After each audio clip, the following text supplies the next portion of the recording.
नमस्कार दोस्तों, R K study 94 YouTube channel पर आप सभी का एक बार फिर से स्वागत है।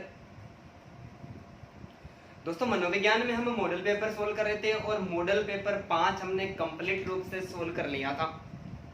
आज मैं एक और मॉडल पेपर लेकर आपके सामने उपस्थित हुआ हूं, लेकिन मॉडल पेपर की शुरुआत करने से पहले मैं आपको बता देना चाहता हूं कि आप में से किसी ने भी अभी तक हमारे इस YouTube चैनल को सब्सक्राइब नहीं किया है तो सबसे पहले हमारे इस YouTube चैनल को सब्सक्राइब करें, बेल आइकन बटन को दबाएं और वीडियो को लाइक करें और अपने सारे दोस्तों के साथ में ज़्यादा से ज़्यादा शेयर करें।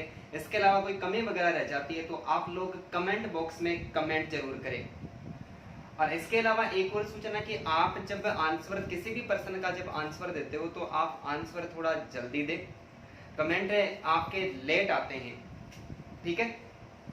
तो बिना देरी के एक और मॉडल पेपर का आज हम मॉडल पेपर को सोल्व करें भाई। आज का हमारा सबसे पहला प्रश्न है, बहुत ही खतरनाक प्रश्न है, एग्जाम्स में कम से कम 10 बार आया हुआ क्वेश्चन है। पहला जो प्रश्न है, रॉबर्ट गेने के अनुसार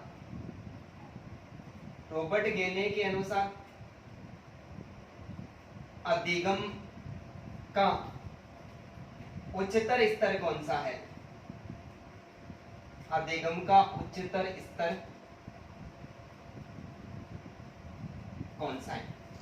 आज का पहला प्रश्न है, रॉबर्ट गेने के अनुसार अधिगम का उच्चतर स्तर कौन सा है? मैं आपको विकल्प देता हूं।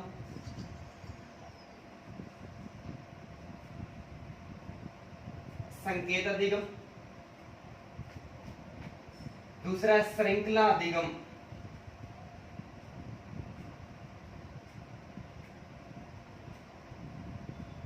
तीसरा है सिद्धांत अधिगम,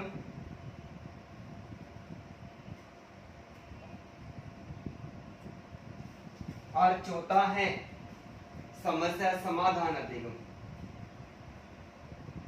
समस्या समाधान अधिगम। जल्दी से कमेंट करें भाई, जल्दी से कमेंट करके बताएं कि रॉबर्ट गेने के अधिगम का उच्चतर स्तर कौन सा है। कि रॉबर्ट गेने ने एक सिद्धांत दिया था, बात करेंगे अभी। आप जल्दी से कमेंट करें और बताएं इस प्रश्न का आंसर क्या होगा। तो हमारे पहले प्रश्न का आंसर होगा समस्या समाधान अधिगम। कौन सा भाई? समस्या समाधान अधिगम। अधिगम का एक सिद्धांत जिसका नाम है सोपानिक अधिगम का सिद्धांत। कौन सा? सोपानिक अधिगम का सिद्धांत। और सोपानिक अधिगम के सिद्धांत का प्रतिपादन किसके द्वारा किया गया? ये रॉबर्ट गेने के द्वारा किया गया। किसके द्वारा भाई? फर्स्ट ग्रेड में एक प्रश्न पूछा था, सोपानिक अधिगम के सिद्धांत का प्रतिपादन किसने किया? सीधा विकल्प दिया हुआ था गेने, लेकिन GANN, ये गेन ने ऐसे लिखा जाता है। जब इसका हिंदी ट्रांसलेट हुआ तो ये गेन ने हो गया। क्या हो गया? ये गेन ने हो गया। तो इस आधार पर भी प्रश्न पूछा गया है। तो सोपानिक अधिगम के सिद्धांत का प्रतिपादन है वो रॉबर्ट गेने के द्वारा किया गया था। और रॉबर्ट गेने ने बालक का जो कठिनाई स्तर है, बालक का कठिनाई स्तर है, कि सोपानिक गेने के अनुसार जो शिक्षण प्रक्रिया वो सरल से कठिन की ओर चलती है। कैसे चलती है? ये सरल से कठिन की ओर चलती है। अधिगम में मैंने रॉबर्ट गेने का सिद्धांत वो पढ़ाया, वहां पर कंप्लीट रूप से सिद्धांत को पूरा करवाया। यदि सिद्धांत पूरा देखना चाहते हो तो आप YouTube चैनल पर जाइए और वहां पर रॉबर्ट गेने का जो सिद्धांत है उसको कंप्लीट रूप से देख लीजिए, पूरी जानकारी मिलेगी, ठीक है। सरल से कठिन की ओर चलता है और इस कठिनाई स्तर को जानने के लिए रॉबर्ट गेने ने अपने सोपान के जो अधिगम, सोपानिक अधिगम का सिद्धांत है, इसके कुल 8 सोपान बताए। कितने भाई? 8 सोपान बताए। 8वें जो सबसे पहला जो सोपान है वो है संकेत अधिगम।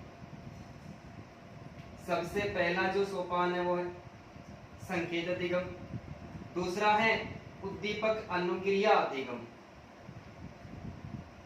उद्दीपक अनुक्रिया अधिगम। तीसरा है श्रृंखला अधिगम। कौन सा अधिगम भाई? श्रृंखला अधिगम। चौथा जो अधिगम है वो है शाब्दिक साहचर्य अधिगम। शाब्दिक साचर्य अधिगम। पांचवा है विपरीतात्मक अधिगम। और इसका छठवां जो सोपान है वो है संप्रत्यय अधिगम। कौन सा? संप्रत्यय अधिगम। सातवां जो सोपान है वह सिद्धांत अधिगम। सिद्धांत अधिगम। और भाई इसका आठवां सोपान है वो है समस्या समाधान अधिगम। कौन सा? समस्या समाधान अधिगम। तो अब इसमें से बहुत सारे प्रश्न भी पूछे जा चुके हैं। निम्न में से कौन सा सोपान है वो रॉबर्ट गेने के द्वारा बताया गया है या फिर कौन सा सोपान नहीं बताया गया है? यहाँ पर एक फर्स्ट ग्रेड में जो पिछले एग्जाम लगे थे उसी में 4 सब्जेक्ट में पूछा गया प्रश्न है कि रॉबर्ट गेने के अनुसार अधिगम का उच्चतर स्तर, उच्चतर का मतलब 8वां स्तर, तो 8वां स्तर कौन सा है? समस्या समाधान अधिगम। और पहला कौन सा है? पहला संकेत अधिगम, संकेत अधिगम। ठीक है, तो एक बार आप इसका स्क्रीनशॉट ले लें, उसके बाद में हम दूसरे प्रश्न की चर्चा करते हैं। ठीक है भाई, सभी को साफ दिखाई दे रहा है? थोड़े मोटे लिखूं? गुड इवनिंग सभी को।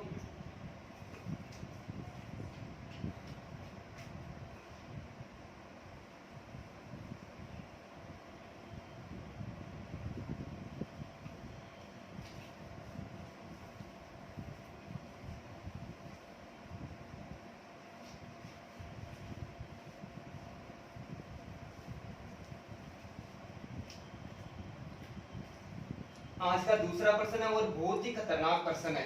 प्रश्न ये कि बुलिमिया एक रोग है।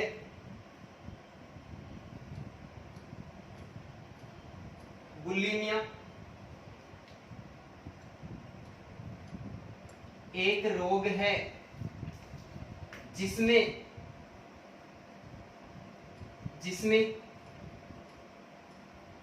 रोगी को, बुलिमिया एक रोग है जिसमें रोगी को भूख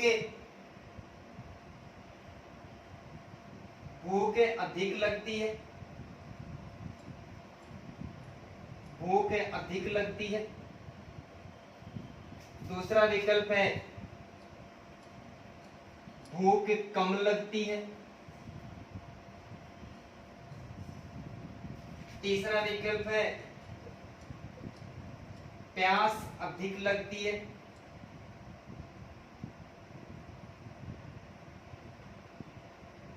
और चौथा है नींद अधिक आती है। बहुत ही शानदार प्रश्न है रिक्त की दृष्टि से। नींद अधिक आती है। बताओ भाई, जल्दी से कमेंट करो, सबके कमेंट आ जाना चाहिए जल्दी जल्दी। बुलिमिया एक रोग है जिसमें रोगी को, नाम ही है भाई, जल्दी जल्दी कमेंट आ जाने चाहिए, लेकिन आते बहुत कम कमेंट।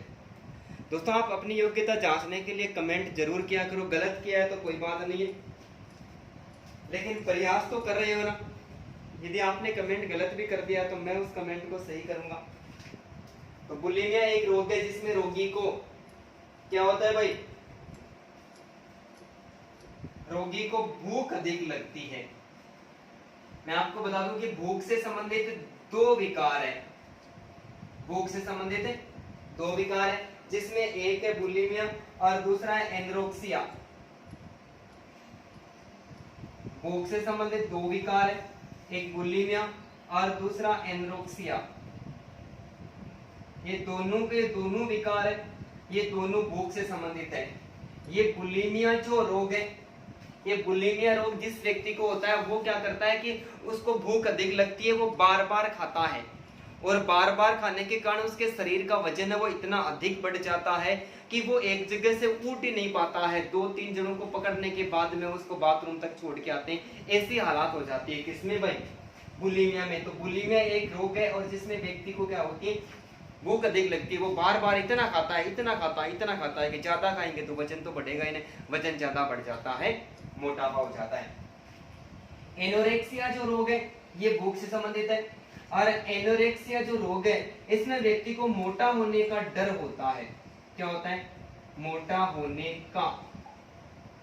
भाई मैं ज्यादा खा रहा हूं तो मैं मोटा हो जाता हूँ। मोटा होने का डर रहता है तो वो क्या करता है, वो कम खाता है, भूख कम लगती है।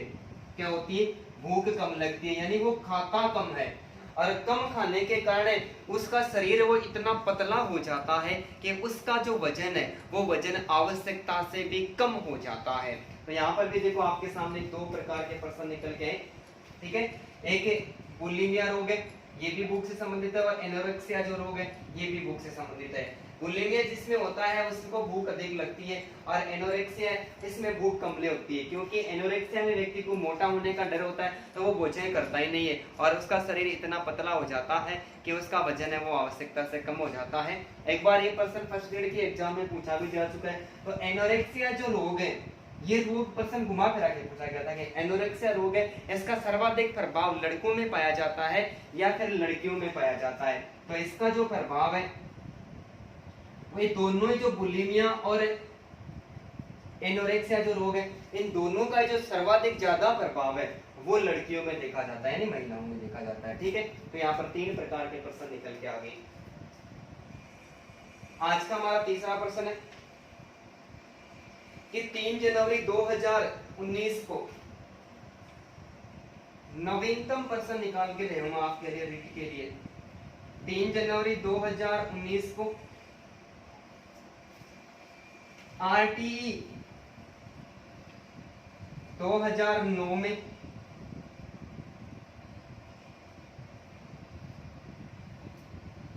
एक संशोधन किया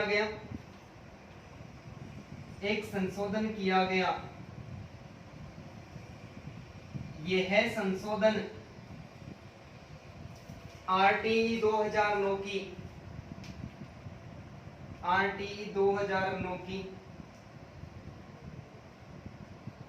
किस धारा में किया गया। भाई ध्यान पूर्वक पढ़ना है और ध्यान पूर्वक उत्तर देना है। धारा 8, धारा 21,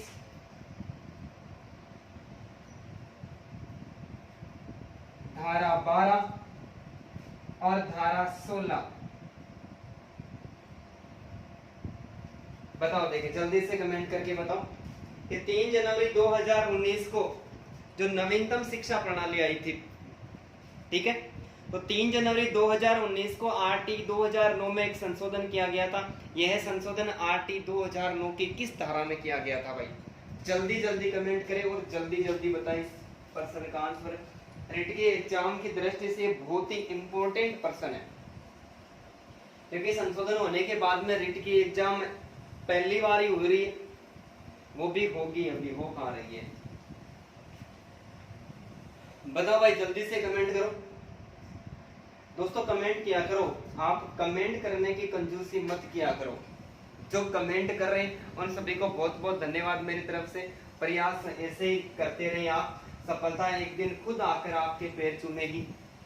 तो यहाँ पर जो हमारा विकल्प सही होगा वो होगा धारा 16, ठीक है।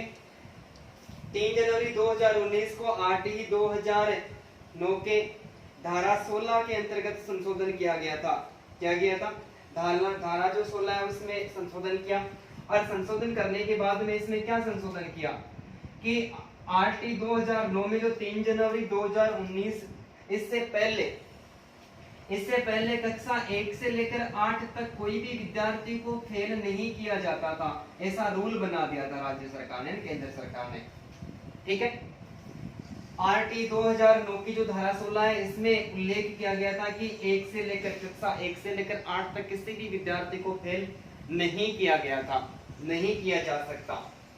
लेकिन 3 जनवरी 2019 को इस धारा में संशोधन किया, और संशोधन करने के बाद में इसका जो भार है वो केंद्र सरकार ने राज्य सरकार को दे दिया। किसको दे दिया, केंद्र सरकार ने राज्य सरकार को दे दिया, और राज्य सरकार ने ये अधिकार शिक्षकों को दे दिया। और इस धारा में उल्लेख किया है कि यदि किसी भी शिक्षक को ऐसा लगे कि बालक वास्तव में कमजोर है, 7वीं कक्षा का बालक है और 8वीं क्लास में होने योग्य नहीं है, ये पढ़ाई में बहुत ज्यादा कमजोर है, तो यदि वो शिक्षक चाहे तो उस विद्यार्थी को फेल कर सकता है। ये नियम कब लागू हुआ? 3 जनवरी 2019 को। आरटी की धारा कौन सी? 16। इसमें क्या किया? एक संशोधन किया, और संशोधन करके केंद्र सरकार ने इस धारा के अंतर्गत जो भार था 1 से लेकर 8वीं कक्षा का, वो किसको दिया? राज्य सरकार को सौंप दिया, और कहा कि यदि वो चाहे तो कक्षा 1 से लेकर 8 तक किसी भी बालक को फेल कर सकते। धारा 8 में एक जो राज्य होता है, राज्य का शिक्षा के प्रति जो कर्तव्य होते हैं, उन राज्य के कर्तव्यों का उल्लेख किसमें किया गया है? राज्य के कर्तव्यों का उल्लेख धारा 8 में किया गया है। एक और प्रश्न बनता है धारा 21। धारा 21 में एसएमसी स्कूल मैनेजमेंट कमेटी और एसडीएमसी स्कूल डेवलपमेंट मैनेजमेंट जो कमेटी है, इनका जो उल्लेख है, इनमें से जो एसएमसी स्कूल मैनेजमेंट कमेटी है, इस कमेटी का जो उल्लेख है वो किसमें किया गया है? वो धारा 21 में किया गया है। और एसएमसी में कुल सदस्यों की संख्या 16 होती है। कुल सदस्यों की संख्या कितनी होती है? 16 होती है। और एसएमसी में जो 16 सदस्य होते हैं, इनमें से 75% जो सदस्य होते हैं वो बालकों के अभिभावक होते हैं। कितने प्रतिशत? 75% जो सदस्य होते हैं वो बालकों के अभिभावक होते हैं। और इनमें से जो जितने भी 16 सदस्य हैं, इनमें से 50% महिलाओं का होना आवश्यक होता है। और इनका जो अध्यक्ष होता है, एक अध्यक्ष होता है और एक उपाध्यक्ष होता है। अध्यक्ष और उपाध्यक्ष ये जो अभिभावक होते हैं, इन अभिभावकों में ही होता है। प्रश्न बहुत लंबा हो गया कि धारा 21 आरटी 2009 की जो धारा 21 है, इस 21 में किसका गठन किया है? एसएमसी स्कूल मैनेजमेंट कमेटी, विद्यालय प्रबंधन समिति का गठन किया गया है। विद्यालय प्रबंधन समिति 2 भागों में विभाजित है, कार्यकारी समिति, सहकारी समिति। कार्यकारी समिति में सदस्यों की संख्या 16 होती है। 16 में से 75% अभिभावक होते हैं, टीचर तो 1-2 ही होते हैं, और उन्हीं में से 50% महिलाएं होती है। एक अध्यक्ष एक उपाध्यक्ष होता है, वो किसमें से होता है? अभिभावकों में से ही होता है। आरटी की जो धारा 12 है, इस 12 में उल्लेख किया गया कि कोई भी निजी स्कूल है और वो निजी स्कूल में जो विद्यार्थी होते हैं, उन विद्यार्थियों को 25% की छूट दी जाएगी। 25% विद्यार्थियों का एडमिशन है वो फ्री में किया जाएगा। ये उल्लेख इसमें किया गया, धारा 12 में किया गया। बहुत सारे प्रश्न बन के आ गए कि आरटी 3 जनवरी 2019 को आरटी 2009 की धारा 16 में संशोधन किया, और इसका राज्य सरकार को सौंपते हुए केंद्र सरकार ने कहा कि यदि वो चाहे तो कक्षा 1 से लेकर 8 तक किसी भी बालक को फेल कर सकते हैं। राज्य सरकार के शिक्षा के प्रति मूल कर्तव्य का उल्लेख वो धारा 8 में है। धारा 21 में एसएमसी का गठन किया है, और धारा 12 में जो निजी विद्यालय यानी प्राइवेट स्कूल है वो 25% विद्यार्थियों को फ्री में एडमिशन देंगे। भाई स्क्रीनशॉट ले लो, मेरी किस बात की है।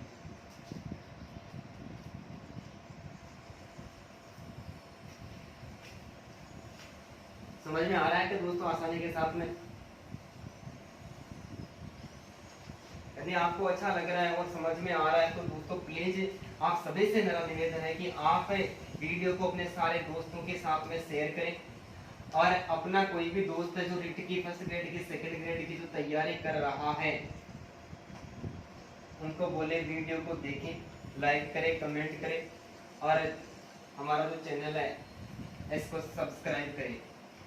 ठीक है, रिट की वैकेंसी तो आने वाली है ही है, इसके साथ में फर्स्ट ग्रेड की जो 3000 के पदों की वैकेंसी है उसको भी लेकर चर्चा की जा रही है। ठीक है, तो फर्स्ट ग्रेड यदि हिंदी सब्जेक्ट से कोई भी विद्यार्थी तैयारी करना चाहता है तो हम आपको न्यूनतम फीस के अंतर्गत बहुत कुछ देने वाले हैं। मैं थोड़ा सा बता देता हूँ कि हिंदी सब्जेक्ट में 120 प्रश्न आएंगे।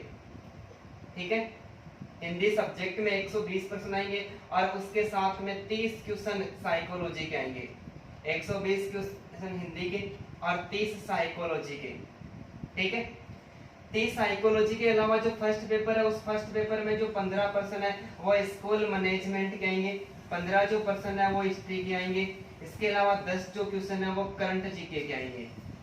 ठीक है, करंट जीके के आएंगे, और इसके अलावा 5 और प्रश्न है वो 5 प्रश्न भी हिंदी से संबंधित आएंगे। तो ये कितने क्वेश्चन हो गए? ये 45 क्वेश्चन हो गए, और ये 150 क्वेश्चन हो गए। टोटल कितने हो गए भाई? टोटल 195 क्वेश्चन हो गए। हम आपको 195 क्वेश्चन की जो तैयारी है इससे अभी निर्धारित नहीं किए, निर्धारित करेंगे। ठीक है, और सबसे खास बात ये कि 95% जो सिलेबस है वो थ्योरी में से आने की हम पूरी गारंटी लेंगे कि पीछे की जो एग्जाम्स लगे उसमें तो 98 तक कवर किया है, लेकिन ये 195 क्वेश्चन है और इन 195 क्वेश्चन में से यदि आप 150 क्वेश्चन भी सही करके आते हो तो आपका यहीं पर सिलेक्शन हो जाएगा। फर्स्ट ग्रेड की जो मेरिट है वो 300 के पार नहीं जाती है, लेकिन 195 क्वेश्चन यानी 390 अंकों की हम आपको तैयारी करवा रहे हैं, तो कोई दिक्कत नहीं है। आप जुड़िए हमारे साथ में।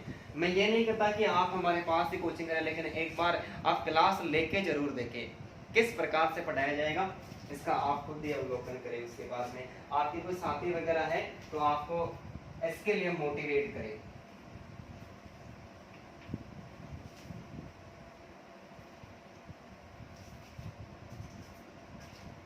ठीक है भाई, आज का चौथा प्रश्न है, आप सभी को आंसर देना है, सोच समझ के आंसर देना है, ज्यादा कोई टफ प्रश्न नहीं है। प्रश्न है कि राज्य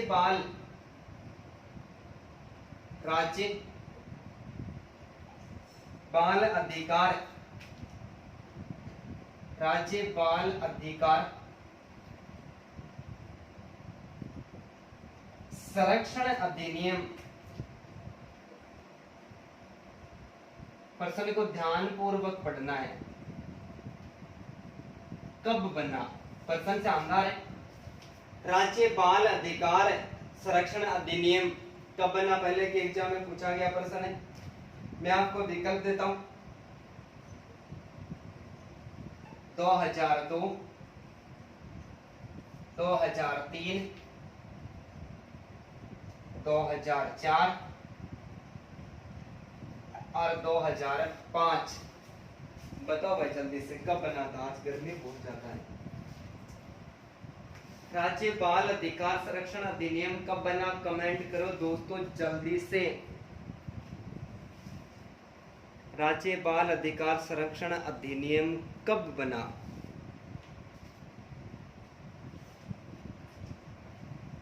दो 2005 में बना, 2002 में बना, 2003 में बना।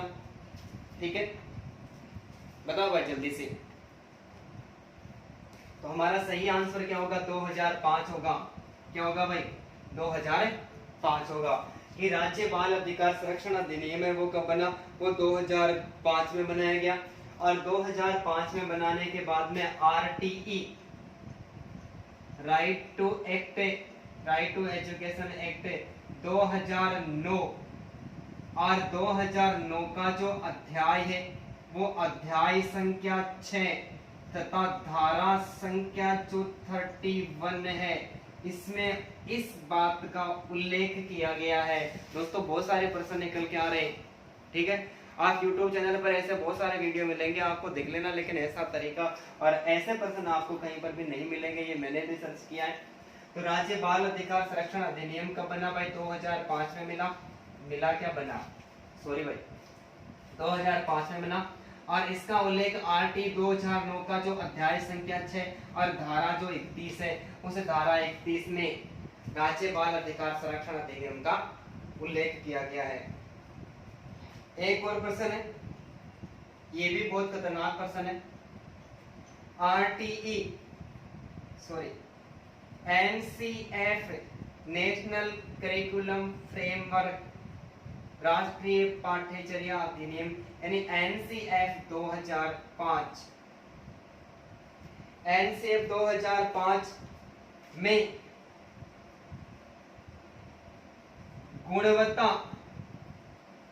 गुणवत्ता आयाम शीर्षक,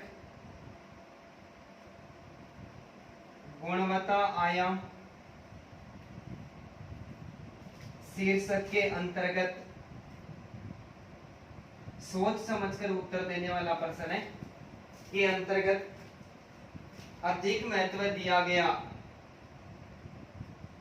अधिक महत्व दिया गया। एनसीएफ 2005 में गुणवत्ता आयाम शीर्षक के अंतर्गत अधिक महत्व दिया गया। विकल्प आपको देता हूं। सबसे पहला विकल्प है भौतिक संसाधनों पर। किस पर भाई?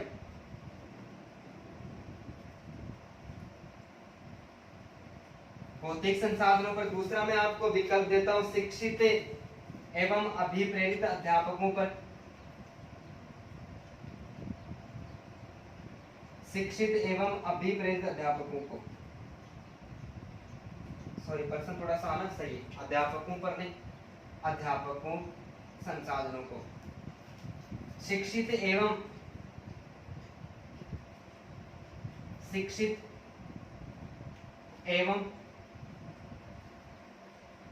अभिप्रेरित अध्यापकों को, तीसरा जो विकल्प है वो है बालकों के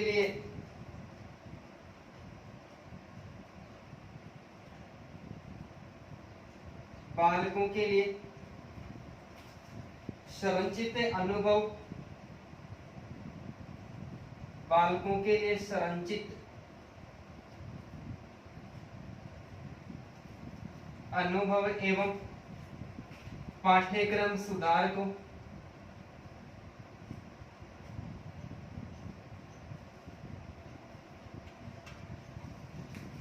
और चौथा जो विकल्प है वो है बालक के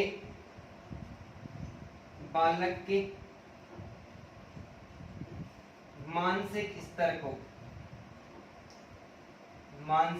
भाई सोच समझकर आंसर देने वाला प्रश्न है, पूछा भी जा चुका है रिट की एग्जाम में, 2017 के अंतर्गत पूछा गया प्रश्न है कि एनसीएफ 2005 में गुणवत्ता आयाम शीर्षक के अंतर्गत अधिक महत्व दिया गया है। यानी जो 4 विकल्प आपको दे रखे हैं, इन चारों में से अधिक महत्व किसको दिया गया है? भौतिक संसाधनों को महत्व दिया गया है, शिक्षित एवं अभिप्रेरित अध्यापकों को महत्व दिया गया है, बालकों के लिए संरचित अनुभव एवं पाठ्यक्रम सुधार को महत्व दिया गया है, या फिर बालक के मानसिक स्तर को, बालक के मानसिक स्तर को अधिक महत्व दिया गया। भाई जल्दी से कमेंट करें, जल्दी से कमेंट करके बताएं भाई। इस आंसर का, इस प्रश्न का सही आंसर होगा 3 नंबर। सभी को धन्यवाद भाई, सभी अच्छा प्रयास कर रहे हैं। इस प्रश्न का सही आंसर 3 नंबर होगा कि एनसीएफ 2005 में गुणवत्ता आयाम शीर्षक के अंतर्गत अधिक महत्व है बालकों के लिए संरचित अनुभव एवं पाठ्यक्रम सुधार को दिया गया है। अरे एनसीएफ 2005 पाठ्यक्रम सुधार के लिए तो लागू किया गया था नहीं भाई। 1992 में जो एक समिति आई थी यशपाल सिन्हा समिति, और उसको 1992 में आई थी, 93 में एक अधिनियम बनाया, 92 में एक अधिनियम पारित किया और 93 में उसको लागू कर दिया। तो उस लागू करने के बाद में उसमें ये तय किया गया था कि बिना बोझ की शिक्षा बालकों को दी जाए। उसी के आधार पर 2002 में एक बार और एनसीएफ का प्रतिपादन किया और उसके बाद में एनसीएफ 2005 एक बार फिर से लाया गया और उसमें इस बात का उल्लेख किया था कि बालकों के लिए संरचित अनुभव एवं पाठ्यक्रम में क्या किया जाए, सुधार किया जाए और बोझ रहित शिक्षा प्रदान की जाए। तो दोनों प्रश्नों का स्क्रीनशॉट ले लो भाई जल्दी से।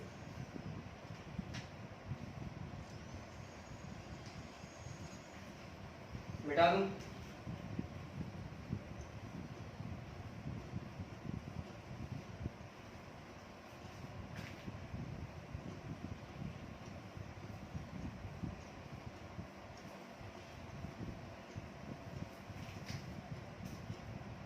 आज का एक और खतरनाक प्रश्न संख्या आज का 6वां है भाई, और बहुत ही शानदार प्रश्न है।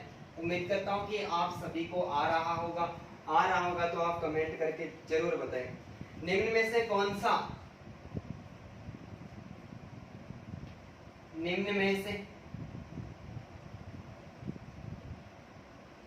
कौन सा असामान्य व्यवहार, निम्न में से कौन सा असामान्य व्यवहार कोमर द्वारा, विचारक का नाम है कोमर द्वारा प्रतिपादित नहीं किया गया है?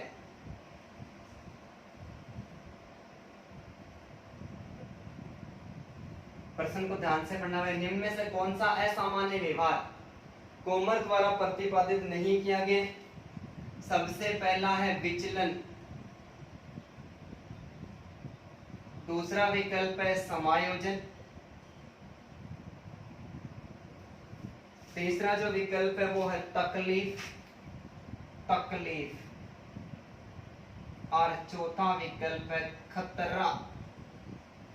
जल्दी से कमेंट करके बताओ भाई, निम्न में से कौन सा असामान्य व्यवहार, जिसका प्रश्न नहीं भी पढ़ा हुआ है, मैं उम्मीद करता हूं कि इस प्रश्न के जो विकल्प हैं उन विकल्प को पढ़कर वो समझ जाएगा, वो समझ जाएगा कि इसका सही आंसर क्या होगा। बताओ भाई, जल्दी से कमेंट करो। निम्न में से कौन सा असामान्य व्यवहार कोमर द्वारा प्रतिपादित नहीं किया गया है? तो हमारा सही विकल्प हो जाएगा समायोजन। अरे समायोजन तो सामान्य व्यवहार के लिए प्रयुक्त होता है, यहाँ पर असामान्य व्यवहार विचलन, तकलीफ और खतरा ये असामान्य व्यवहार के उदाहरण है। तो कोमर ने असामान्य जो व्यवहार था, इस असामान्य व्यवहार को 4D की संज्ञा दी है, 4D। यानी इसमें 4 कारक या 4 तत्व बताए जो असामान्य व्यवहार के लक्षण होते हैं या फिर असामान्य व्यवहार से संबंधित होते हैं। 4D, जिसमें सबसे पहला है विचलन। विचलन, डिवाइसन, DEVIATION। दूसरा है तकलीफ, डिस्ट्रेस, ठीक है। तीसरा है खतरा, डेंजर। और चौथा है दुष्क्रिया।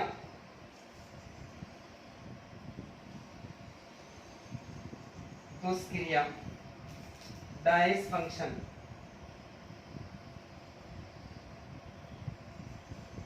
डायसफंक्शन यानी दुष्क्रिया। तो असामान्य व्यवहार के 4 तत्व बताए। असामान्य व्यवहार को कोमर ने 4D यानी 4D, विचलन, डिवाइसन, खतरा, डेंजर, तकलीफ, डिस्ट्रेस और दुष्क्रिया, डायसफंक्शन, ये 1D, ये 2D, ये 3D और ये कितने हो गए भाई? ये 4D हो गए।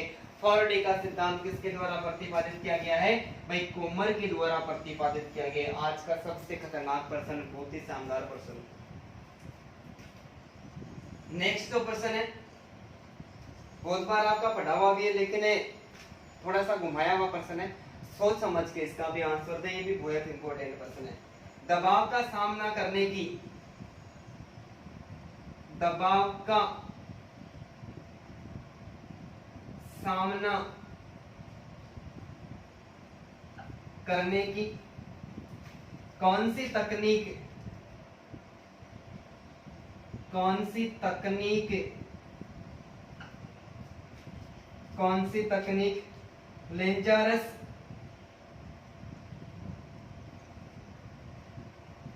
लेंजारस तथा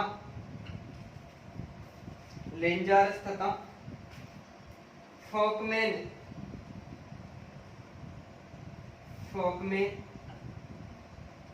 द्वारा दी गई है भाई? प्रश्न को ध्यान पूर्वक पढ़े और उत्तर दे। सबसे पहला है समस्या केंद्रित,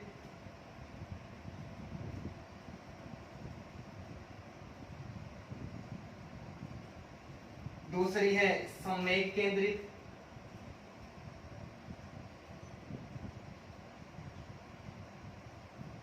तीसरा विकल्प है 1 व 2 दोनों, और चौथा विकल्प है बायोफीडबैक।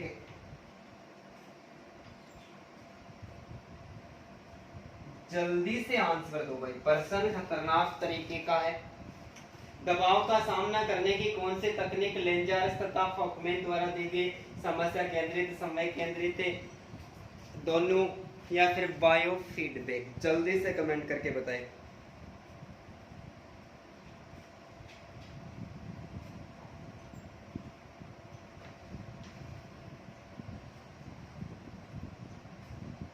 समस्या केंद्रित, समय केंद्रित, 1 व 2 और बायोफीड? जल्दी से कमेंट करके बताएं भाई। दबाव का सामना करने की कौन सी तकनीक लेंजारस तथा फोकमैन द्वारा दी गई है? ठीक है।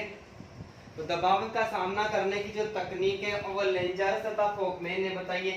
वो 1 नंबर व 2 नंबर दोनों बताइए, समस्या केंद्रित और संवेग केंद्रित है। समस्या केंद्रित और संवेग केंद्रित जो तकनीक है, इसमें एक बालक समस्या को जानने की कोशिश करता है। समस्या का क्या करता है? विश्लेषण करता है। समस्या का विश्लेषण करता है, समस्या को जानने की कोशिश करता है, समस्या के बारे में आंकड़े एकत्रित करता है और अपने संवेगों का प्रयोग करते हुए उस समस्या का समाधान करने का या फिर उस समस्या को दूर करने का प्रयास करता है। तो इस प्रश्न में हमारा 3 नंबर का विकल्प सही हो जाएगा। लेंजारस और फोकमैन ने सामान्य, समस्या केंद्रित और संवेग केंद्रित दोनों प्रकार की तकनीक को अपनाया है। अब मेरा आपसे एक छोटा सा और प्रश्न है कि परीक्षा हॉल में हम बैठे रहते हैं, परीक्षा हॉल में हम बैठे रहते हैं, टेट में पूछा गया प्रश्न है, दबाव से संबंधित है, ठीक है। लेकिन दबाव और तनाव दोनों से संबंधित 2 प्रकार के प्रश्न बनते हैं। मैं आपसे एक बार पहला ही प्रश्न पूछ रहा हूँ कि परीक्षा हॉल में बैठे समय कोई प्रश्न नहीं आता है, उस समय बालक तनावग्रस्त होता है या फिर दबावग्रस्त होता है?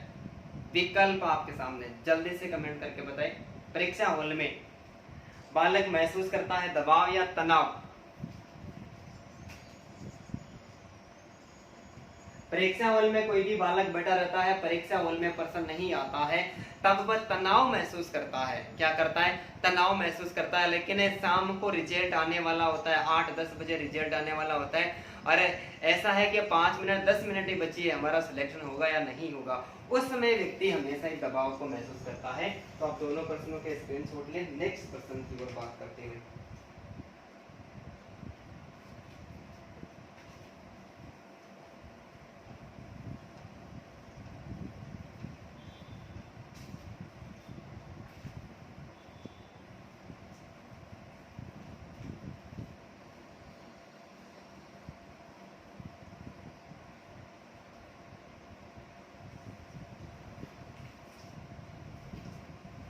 आज का 8वां प्रश्न है, सोच समझकर उत्तर देना है।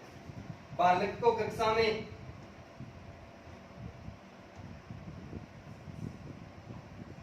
बालक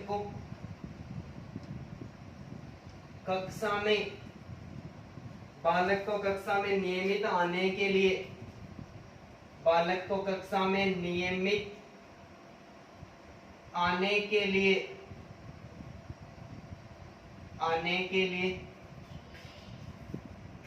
दिया जाने वाला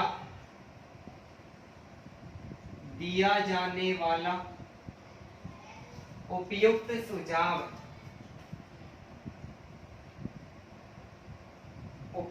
सुझाव कौन सा है? बालक को कक्षा में नियमित आने के लिए दिया जाने वाला उपयुक्त सुझाव कौन सा है? सोच समझ के उत्तर देना है। सभी का प्रश्न सही होना चाहिए। डांटना, आलोचना, जुर्माना, प्रोत्साहन। जल्दी से कमेंट करके जल्दी से उत्तर दे दे भाई। बालक को कक्षा में नियमित आने के लिए दिया जाने वाला उपयुक्त सुझाव कौन सा है? यह प्रश्न किसी का भी गलत नहीं होना चाहिए।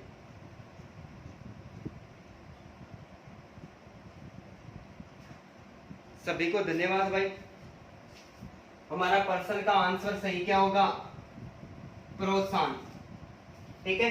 तो एक बालक कक्षा में नियमित नहीं आता है और अध्यापक चाहता है कि वो नियमित आए, इसलिए बालक को प्रोत्साहन दे, उसको अभिप्रेरित दे, अभिप्रेरणा दे। और अभिप्रेरणा क्या करती है? अभिप्रेरणा व्यक्ति में गति प्रदान करती है। तो ये आपकी मानसिक योग्यता या फिर तार्किक योग्यता से संबंधित प्रश्न हो गया और इसका सही आंसर प्रोत्साहन हो गया। नेक्स्ट प्रश्न है, ये बहुत शानदार प्रश्न है। उपलब्धि परीक्षण के संबंध में सोच समझकर उत्तर देना है भाई। उपलब्धि परीक्षण रिट के लिए वेरी वेरी इंपॉर्टेंट प्रश्न है। उपलब्धि परीक्षण के लिए कौन सा कथन उपयुक्त नहीं है? कौन सा कथन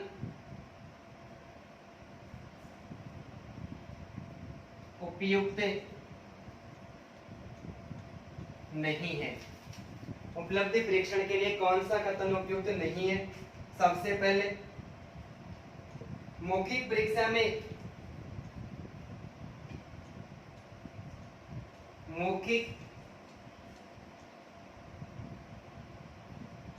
मौखिक परीक्षा में पक्षपात की आशंका रहती है।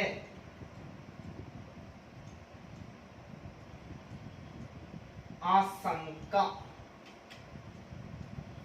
रहती है। दूसरा जो विकल्प है वो है निबंधात्मक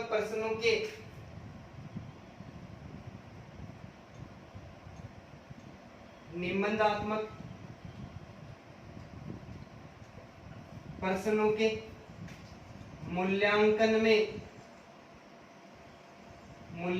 में वस्तुनिष्ठता का अभाव रहता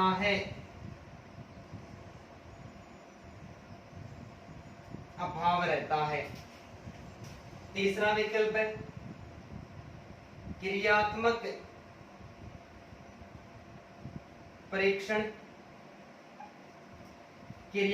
परीक्षण में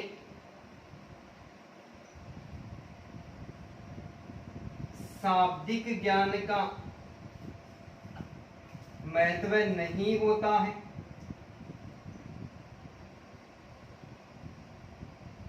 शाब्दिक ज्ञान का महत्व नहीं होता है। और विकल्प संख्या 4 है वस्तुनिष्ठ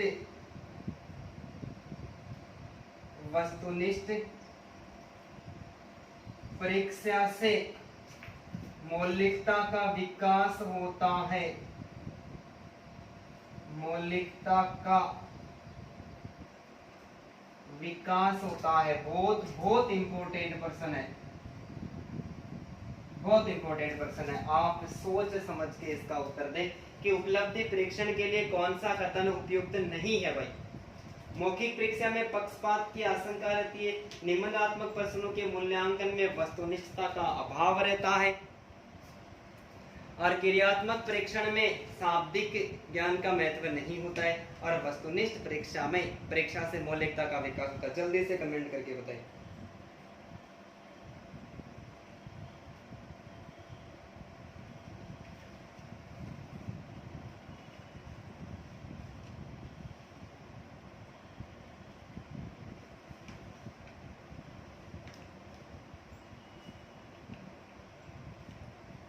क्या सही होगा? अरे सोचना क्या, इतना क्या सोच रहे? जल्दी जल्दी कमेंट कर दो भाई, जल्दी से कमेंट करो।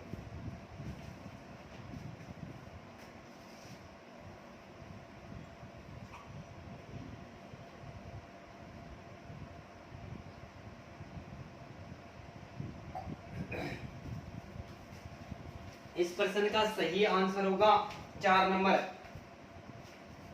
सही आंसर 4 नंबर होगा भाई। उपलब्धि परीक्षण के लिए कौन सा कथन उपयुक्त नहीं है पूछा है, तो वस्तुनिष्ठ परीक्षा से मौलिकता का विकास होता है, ये गलत बात है। उपलब्धि परीक्षण के अंतर्गत क्या होता है? उपलब्धि परीक्षण में अरे आप आंसर दे रहे हो, आप में से जितने स्टूडेंट ने आंसर दिया है इसका मतलब वही आपकी उपलब्धि परीक्षण है। उपलब्धि परीक्षण में ये जांच होती है कि बालक ने कितना सीखा है, किस आधार पर सीखा है, बालक ने कितना ज्ञान प्राप्त किया है।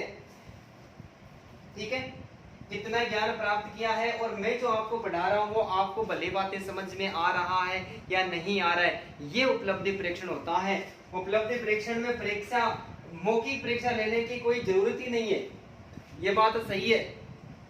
यदि उपलब्धि परीक्षण में मौखिक परीक्षा कर दी, प्रश्न पूछकर परीक्षा लेने लग दी तो पक्षपात हो जाएगा, क्योंकि जो स्टूडेंट है शिक्षक के जितना नजदीक होगा, खास होगा, उसका मित्र होगा, दोस्त होगा, उसको तो ज्यादा अंक मिलेंगे ना।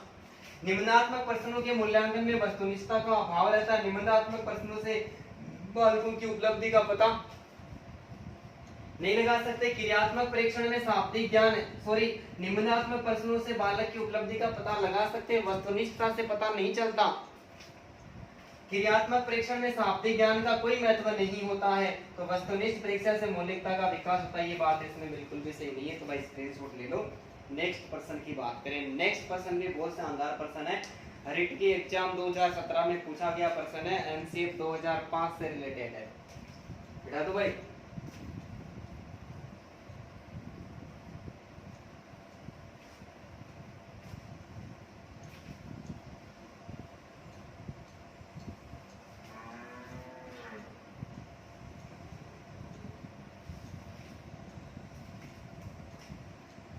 आज का प्रश्न संख्या 10 वो समझ के उत्तर दे।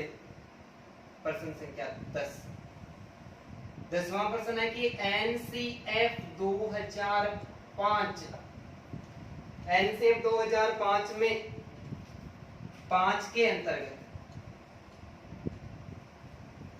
एनसीएफ 2005 के अंतर्गत निःशक्त बालकों की, निःशक्त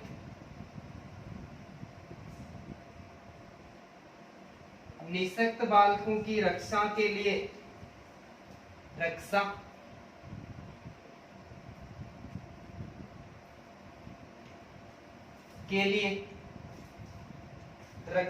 के लिए प्रावधान किया जा सकता है।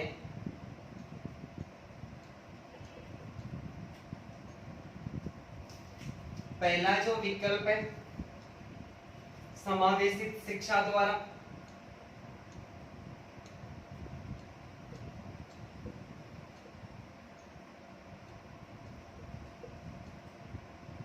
समावेशित शिक्षा द्वारा। दूसरा विकल्प है मुख्य धारा से हटकर,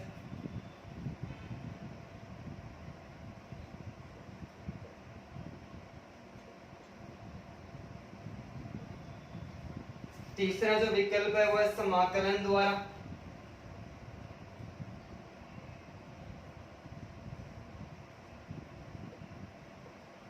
और चौथा विकल्प है सभी।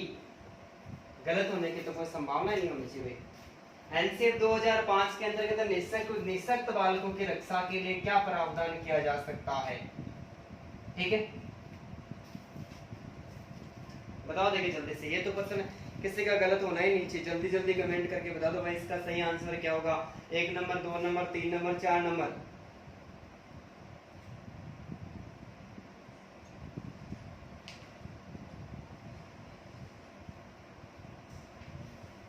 इसका सही आंसर होगा, सभी का बहुत बहुत धन्यवाद। इसका सही आंसर होगा 4 नंबर। निःशक्त ऐसे बालक जिनकी बुद्धि लब्धि कमजोर है या फिर वो शारीरिक रूप से विकलांग बालक है, ऐसे बालकों को समावेशित शिक्षा द्वारा, मुख्य धारा से हटाकर या फिर समाकलन द्वारा उनका आंकलन, उनकी बुद्धि का, योग्यता का पता लगाकर समाकलन करके उनको उचित तरह से शिक्षा दी जा सकती है। ऐसा उल्लेख किसने किया गया है? 8 2005 के अंतर्गत किया गया है। भाई निःशक्त बालक है ऐसे बालक है जो शारीरिक और मानसिक रूप से कमजोर है। क्या है? शारीरिक रूप से भी कमजोर है और मानसिक रूप से भी कमजोर है, या फिर उनमें कोई शारीरिक विकार है या फिर उनमें कोई मानसिक विकार है, ऐसा कोई बालक है तो उनके लिए विशेष प्रकार की शिक्षा का प्रावधान किया गया है और उसके अंतर्गत शिक्षा प्रदान करवाई जा सकती है। एक और खतरनाक प्रश्न आज का, एक भी सोच समझ के उत्तर देना है कि निम्न में से कौन सा लक्ष्य, निम्न में से फर्स्ट ग्रेड की एग्जाम में पूछा गया प्रश्न है, निम्न में से कौन सा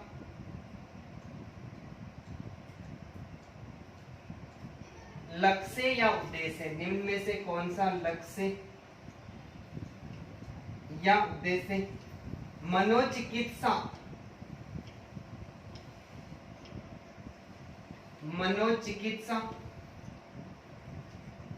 मनोचिकित्सा के उत्कृष्ट उद्देश्यों में शामिल नहीं है। मनोचिकित्सा के उत्कृष्ट उद्देश्यों में शामिल नहीं है। मनोचिकित्सा के उत्कृष्ट उद्देश्य में शामिल नहीं है। प्रश्न को ध्यान पूर्वक पढ़ना है भाई। निम्न में से कौन सा लक्ष्य या उद्देश्य मनोचिकित्सा के उत्कृष्ट उद्देश्यों में शामिल नहीं है? सबसे पहला है आत्मज्ञान प्राप्त करना,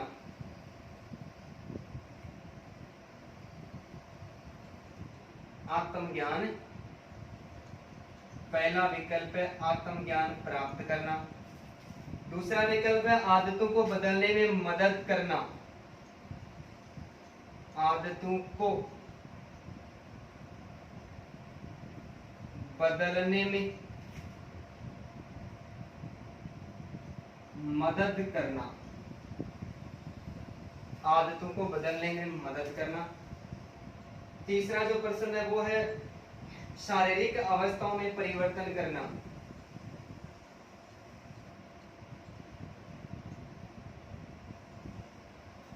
शारीरिक अवस्थाओं में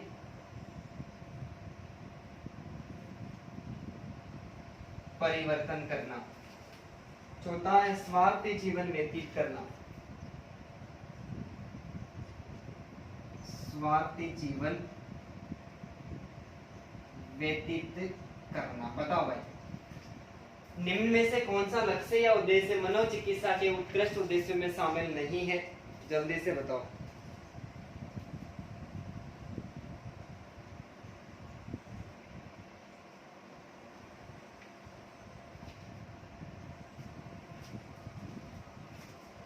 इसका सही आंसर होगा 4 नंबर। अरे मनोचिकित्सा, मनोचिकित्सा के बारे में बताया मेरे को कि मनोचिकित्सा का प्रतिपादन किसके द्वारा किया गया है? मनोचिकित्सा, क्या मनोविश्लेषणात्मक सिद्धांत के नाम का पता है क्या? मनोविश्लेषणात्मक, मनोविश्लेषण को मनोचिकित्सा के नाम से जाना जाता है। और मनोविश्लेषणात्मक जो सिद्धांत है उसका जो प्रतिपादन है वो सिगमंड फ्राइड के द्वारा किया गया है। तो मनोचिकित्सा का प्रतिपादन भी किसके द्वारा किया गया है? सिगमंड फ्राइड के द्वारा ही किया गया है। मनोविश्लेषणात्मक सिद्धांत यानी मन का विश्लेषण है। तो मन का विश्लेषण करने के लिए उसके सिगमंड फ्राइड ने उत्कृष्ट उद्देश्य बताए, जिसमें मन का विश्लेषण करने के लिए आत्मज्ञान प्राप्त करना मनोचिकित्सा का उद्देश्य है। आदतों को बदलने में मदद करना मनोविश्लेषणात्मक सिद्धांत की विशेषता है। और शारीरिक अवस्था में परिवर्तन करना ये भी मनोविश्लेषणात्मक सिद्धांत का उद्देश्य है, यानी उसकी विशेषता है। लेकिन स्वार्थी जीवन व्यतीत करना ये मनोविश्लेषणात्मक या मनोचिकित्सक सिद्धांत की विशेषता नहीं है। तो आप जल्दी से पेन और कॉपी ले ले, मैं अन्य विशेषताएं बता रहा हूं तो आप जल्दी से नोट कर ले भाई। मनोचिकित्सक सिद्धांत के अन्य उद्देश्य, अन्य उद्देश्य में जो नेक्स्ट है वो है संवर्धन के लिए, संवर्धन, संवर्धन के लिए समर्थता की अभिव्यक्ति करना, संवर्धन के लिए समर्थता की अभिव्यक्ति करना, संवर्धन के लिए समर्थता की अभिव्यक्ति करना। नेक्स्ट संज्ञानात्मक रचनाओं को परिवर्तित करना, संज्ञानात्मक रचनाओं को परिवर्तित करना। नेक्स्ट अंतरव्यक्तिक संबंधों को प्रोत्साहित करना, अंतरव्यक्तिक एक व्यक्ति का दूसरे व्यक्ति के साथ में जो संबंध होता है वो अंतरव्यक्तिक संबंधों को प्रोत्साहित करना। ठीक है, 3 मैंने बता दिए और 3 ये हो गए। 6 बहुत ज्यादा इंपॉर्टेंट प्रश्न है ये रिट के एग्जाम को देखते हुए। एक और प्रश्न संख्या 12 स्वप्नों के अध्ययन के आधार पर, स्वप्नों के अध्ययन के आधार पर, स्वप्नों के अध्ययन के आधार पर मानसिक विकृति की पहचान, मानसिक विकृति की पहचान किस विधि द्वारा, किस विधि से होती है? सीधा प्रश्न बना लेता हूं। प्रश्न बहुत ही शानदार है, सिगमंड फ्राइड से संबंधित है कि स्वप्नों के अध्ययन के आधार पर मानसिक विकृति, स्वप्नों के अध्ययन के आधार पर मानसिक विकृति की पहचान, यहां लिख देता हूं, की पहचान। अब प्रश्न पूरा हो गया। स्वप्नों के अध्ययन के आधार पर मानसिक विकृति की पहचान किस विधि से होती है? विकल्प में आपको देता हूं, व्यवहार चिकित्सा,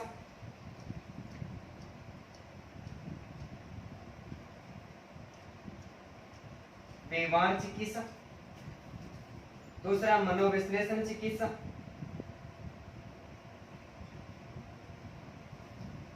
मनोविश्लेषण चिकित्सा,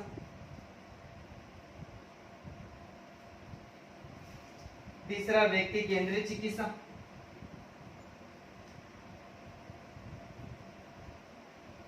व्यक्ति केंद्रित चिकित्सा, और चौथा जो विकल्प है वो संज्ञानात्मक चिकित्सा, संज्ञानात्मक चिकित्सा। बहुत इंपॉर्टेंट प्रश्न है भाई रीट की एग्जाम के लिए, तीनों ही प्रश्न रीट की एग्जाम के लिए बहुत ज्यादा इंपॉर्टेंट है।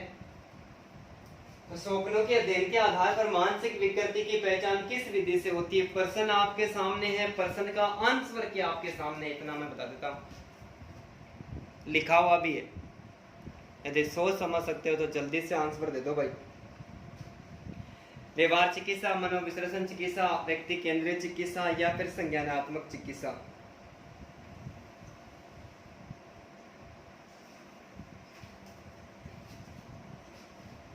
इसका सही आंसर होगा मनोविश्लेषणात्मक चिकित्सा, चिकित्सा मनोविश्लेषणात्मक या फिर ये मनोचिकित्सा के अंतर्गत आती है। स्वप्न विधि मनोविश्लेषणात्मक, अगर मन का विश्लेषण करने के लिए स्वप्न क्या होता है कि जो सोने के बाद में आते हैं, क्या वही स्वप्न होते हैं, क्या नहीं होते। इस प्रकार के स्वप्न भी होते हैं जो जागते हुए देखे जाते हैं। किसी भी प्रकार की विषय वस्तु की कोई उम्मीद वगैरह की जाती है, नहीं प्राप्त हो पाती है, तो चेतना से उसको अलग कर दिया जाता है। तो इस प्रकार की पहचान है वो किसके अंतर्गत होती है? इस प्रकार की पहचान मनोविश्लेषण विधि के अंतर्गत होती है, मनोविश्लेषण चिकित्सा के अंतर्गत होती है। और मनोविश्लेषण चिकित्सा का प्रतिपादन भी सिगमंड फ्राइड के द्वारा ही किया गया है। और इनका एक और शिष्य था जिसका नाम था जुंग, और एक का शिष्य नाम था एडलर। जुंग और एडलर सिगमंड फ्राइड के दो शिष्य माने जाते हैं। सिगमंड फ्राइड ने इस बात को स्वीकार किया था कि बालक जब छोटा बालक होता है तो शैशवावस्था में भी कामुकता पाई जाती है। क्या पाई जाती है? शैशवावस्था में भी बालक में काम वासना होती है। इस बात का विरोध किया जुंग ने। फ्राइड ने इस बात को स्वीकार नहीं किया तो जुंग उनसे नाराज हो जाता है, नाराज होकर अलग हो जाता है। तो विश्लेषण का सिद्धांत है या विश्लेषणवाद का सिद्धांत है वो जुंग के द्वारा दिया गया, और मनोविश्लेषणवाद का सिद्धांत है वो सिगमंड फ्राइड के द्वारा दिया गया। भाई स्क्रीनशॉट ले लें, नेक्स्ट प्रश्न की बात करें।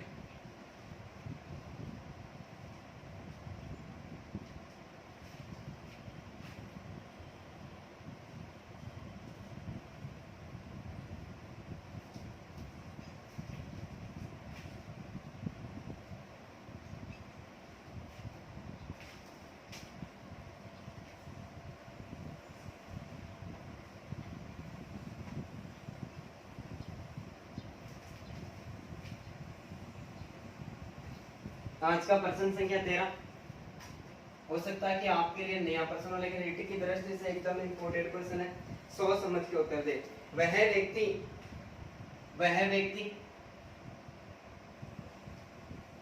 व्यक्ति जो छवि निर्माण की प्रक्रिया में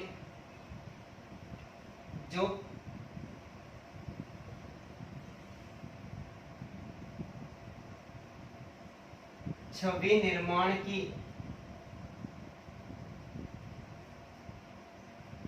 प्रक्रिया में छवि बनाता है,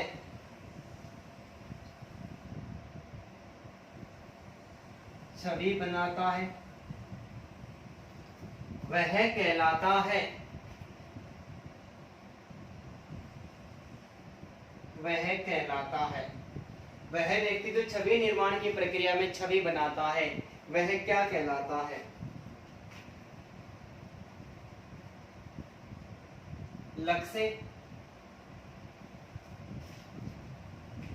प्रत्यक्षण करता,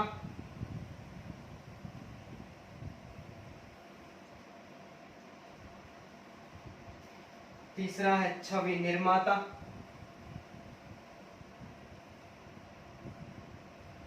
छवि निर्माता, और चौथा जो विकल्प है वह समाज मनोवैज्ञानिक,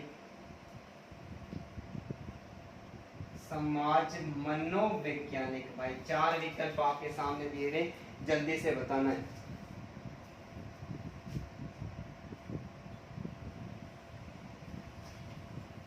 वह व्यक्ति जो छवि निर्माण की प्रक्रिया में छवि बनाता है वह क्या कहलाता है? लक्ष्य से प्रत्यक्ष करता,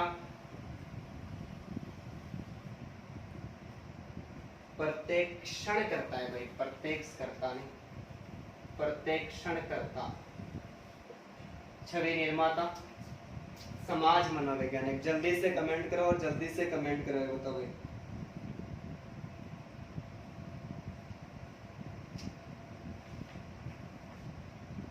इस प्रश्न का सही आंसर होगा 2 नंबर। क्या होगा? वह व्यक्ति जो छवि निर्माण की प्रक्रिया बनाता है उसे प्रत्यक्षण करता कहते हैं। क्या करते हैं? प्रत्यक्षण करता कहते हैं। और वह व्यक्ति जिसके बारे में छवि बनाई जाती है, वह व्यक्ति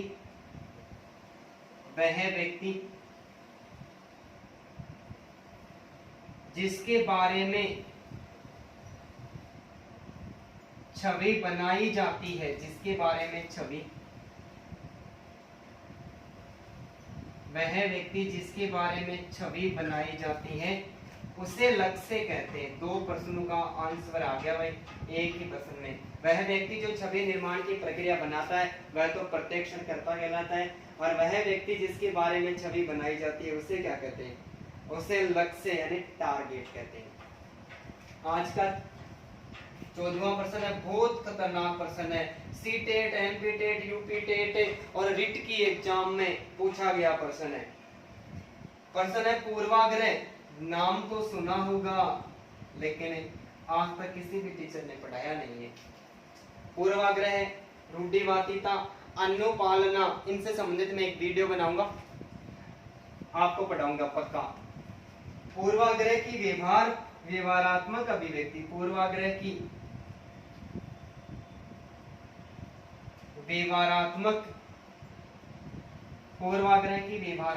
अभिव्यक्ति कहलाती है। क्या कहलाती है? पूर्वाग्रह की व्यवहारात्मक अभिव्यक्ति क्या कहलाती है? विकल्प देता हूं मैं आपको, अभिव्यक्ति। दूसरा विकल्प देता हूं असमायोजन।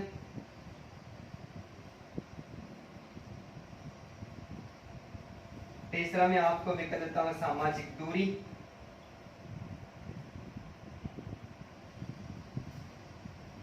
और चौथा मैं विकल्प देता हूं आपको विभेद।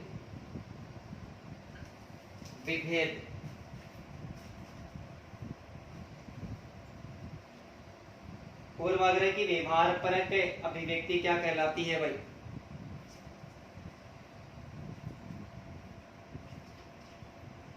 सबसे पहले तो हमें ये जानना है कि पूर्वाग्रह क्या होता है। पूर्वाग्रह क्या होता है? तो किसी समूह के सदस्यों के प्रति, किसी समूह के सदस्यों के प्रति सकारात्मक या नकारात्मक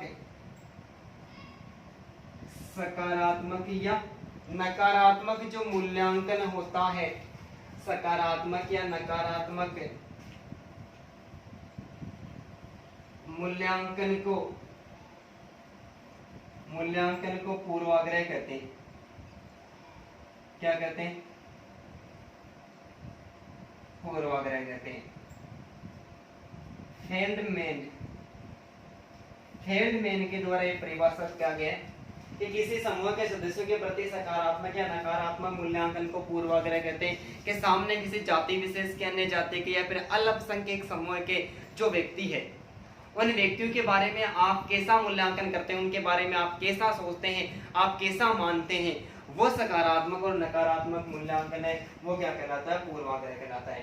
तो इस पूर्वाग्रह व्यवहार यानी दूसरे व्यक्तियों के प्रति हमारा सकारात्मक और नकारात्मक व्यवहार है, उसकी जो हम अभिव्यक्ति करते हैं वो क्या कहलाता है? अरे 2 व्यक्ति है, एक व्यक्ति दूसरे व्यक्ति का है और 2 व्यक्तियों के बीच में क्या कर रहा है?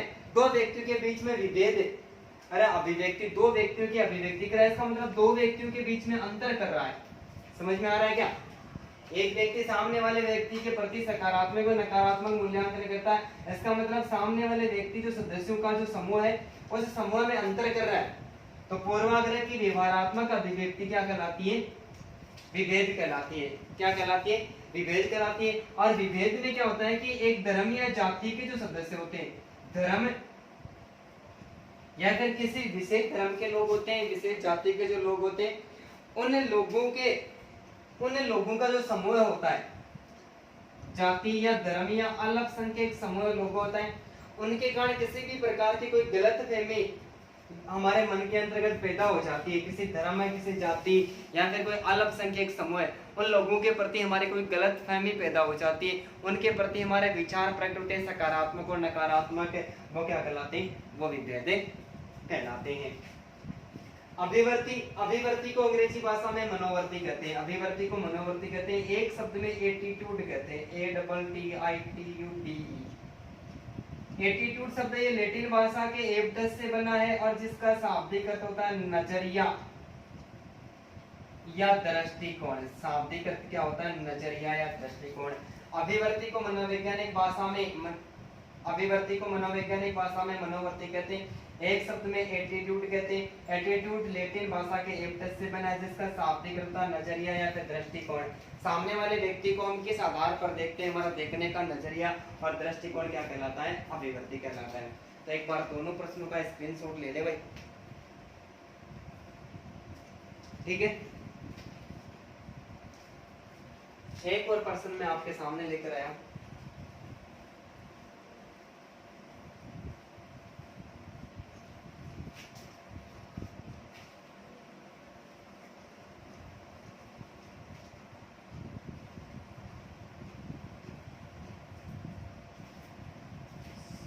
तार्किक योग्यता से संबंधित प्रश्न है। अंगुली पकड़कर हाथ पकड़ना, अंगुली पकड़कर हाथ पकड़ना, अंगुली पकड़कर हाथ पकड़ना सामाजिक प्रभाव की किस तकनीक,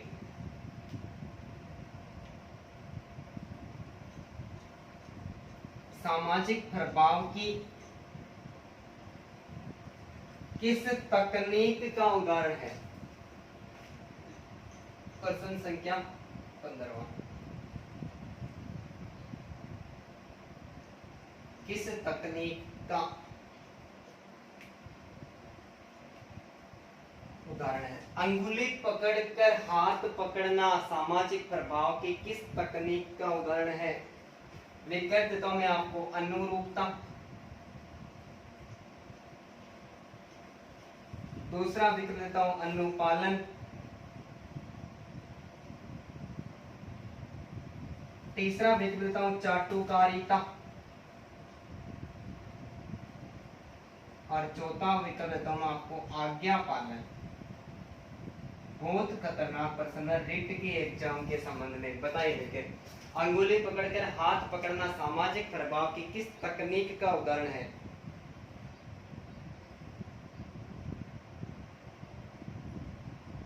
अरे हाथ पकड़कर, सॉरी, अंगुली पकड़कर हाथ पकड़ना, अंगुली पकड़कर हाथ पकड़ना। सही विकल्प अनुपालन। अनुपालन के अंतर्गत क्या होता है? एक व्यक्ति सामने वाले व्यक्ति से निवेदन करता है।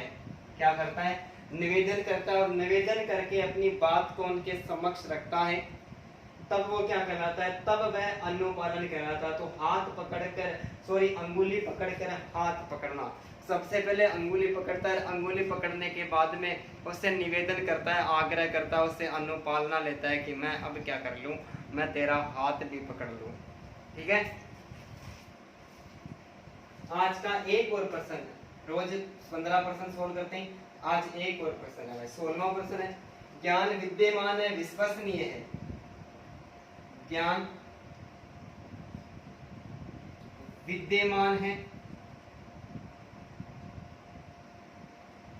विश्वसनीय है। ज्ञान विद्यमान है, विश्वसनीय है तथा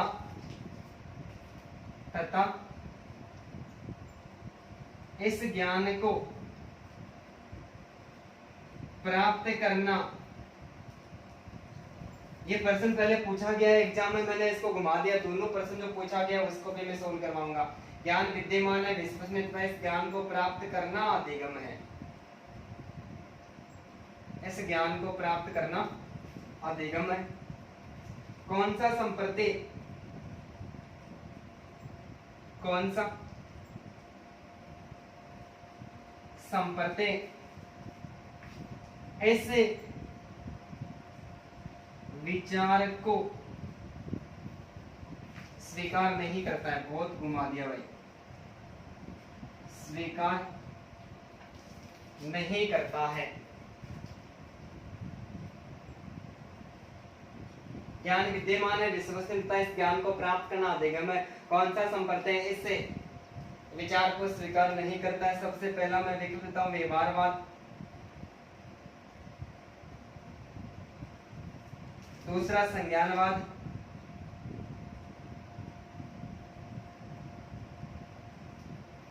तीसरा संरचनावाद और चौथा है गेस्टाल्टवाद। विकल्प आपके सामने, जल्दी से बताइए भाई।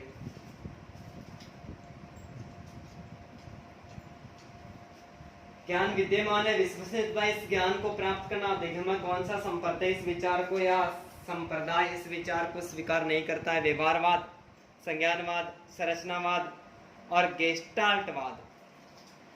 बताओ भाई, जल्दी से कमेंट करो। प्रश्न 2-3 प्रश्न निकल के आने वाले हैं इसमें से।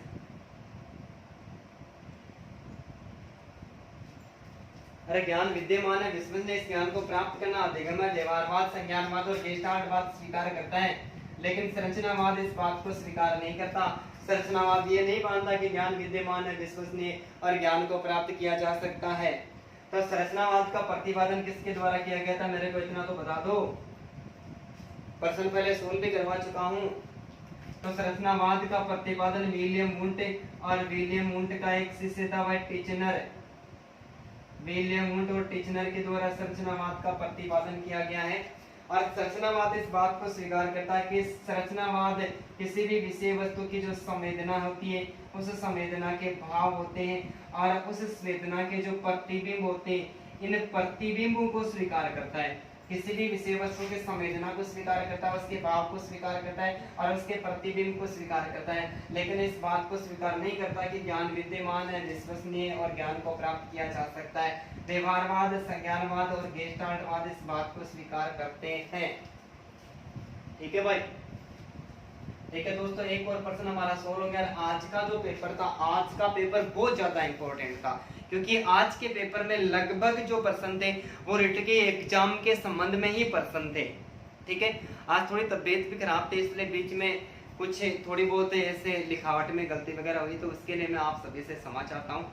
लेकिन तबीयत खराब होने के बावजूद भी मैंने सोचा भी आज का दिन खराब नहीं हो जाए, स्टूडेंट्स का कुछ तो कुछ वो याद करके या फिर सीख के जाए, इसलिए मैंने एक वीडियो तैयार भी किया है आपके लिए। ये दोस्तों, इतनी मेहनत के बाद में एक वीडियो तैयार होता है, आप ये बात नहीं स्वीकार करते कि एक मॉडल पेपर बनाने में कितना समय लगता है।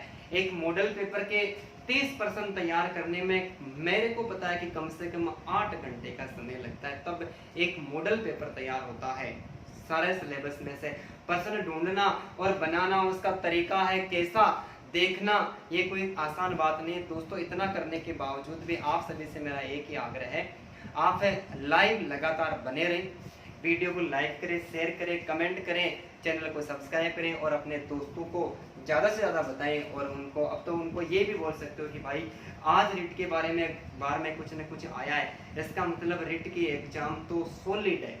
रिट के एग्जाम में एक ही पेपर होगा, ये बात तय हो चुकी है। अन्य राज्यों के जो विद्यार्थी होते हैं वो हमेशा हिस्सा लेते हैं, इस बार नहीं लेंगे, ये बात सोमवार को एकदम क्लियर हो जाएगी। एक ही पेपर होगा और एक पेपर में जो रिट का निर्धारण है वो 90+10 किया गया। 90% जो वेटेज है वो रिट के पेपर का रहेगा और 10% वेटेज है वो आपके बीए में कितने अंक आए हैं उनका रहेगा। तो 10 से जो अंक है वो कोई मायने नहीं रखेगा, क्योंकि किसी के 60 है तो उसके 6 जुड़ जाएंगे, 70 है तो 7 जुड़ जाएंगे, लेकिन 50 से कम तो किसी के नहीं है ना, तो 2 ही अंक का 3 अंक का अंतराल रहेगा। लेकिन मेन पेपर आपके लिए यही काम करेगा।